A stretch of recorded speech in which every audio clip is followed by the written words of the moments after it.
Shalom, selamat pagi Bapak Ibu Saudara sekalian. Sudahkah kita mengucap syukur untuk hari yang Tuhan beri hari ini?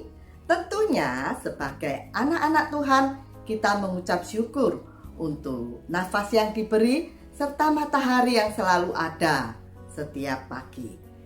Hari ini kita mau renungkan firman Tuhan di dalam Hakim-Hakim pasal 18, 19, 20. Dan cerita dititik utamakan pada takut akan Tuhan dan beribadahlah secara tulus, ikhlas, dan setia. Mari kita baca di dalam Hakim-Hakim 18, 30-31 yang berbunyi, Bani Dan menegakkan bagi mereka sendiri patung pahatan itu.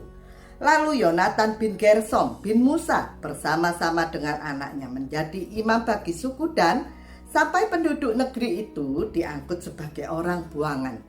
Demikianlah mereka menempatkan bagi mereka sendiri patung pahatan yang telah dibuat Mika itu, dan patung itu ada di sana di rumah Allah, ada di Silo.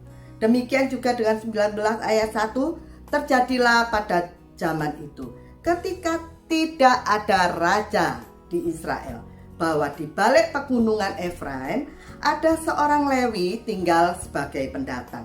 Ia mengambil seorang gundik dari Betlehem, Yehuda. Dan pasal 20 di 3 ayatnya di mana Allah menyetujui pada kehancuran, pembinasaan bagi umat Israel, terutama suku Benyamin yang hampir saja lenyap dari 12 sukunya. Hal itu disebabkan mereka tidak mempunyai raja atau suatu ketetapan di mana mereka merasa harus berjalan di jalan kebenaran. Karena apa yang mereka lakukan yang dirasa benar itu adalah jahat di mata Tuhan. Apalagi ada satu orang Lewi, yaitu Yonatan bin Gersom, cucu daripada Musa dengan istri Sipora, di mana dia dipandang jahat. Dia mau menjadi imam bagi Mika karena uang, dan dia mau menjadi imam karena kedudukan jabatan yang lebih tinggi.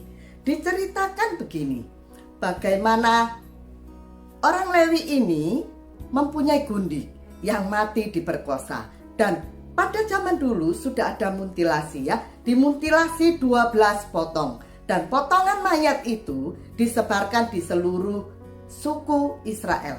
Akibat dari perbuatan inilah terjadi perpecahan dan pertumpahan darah antara Israel. Dan Allah murka. Jadi pagi ini sekarang kita tahu, ya, ada 2 hal yang harus kita pelajari.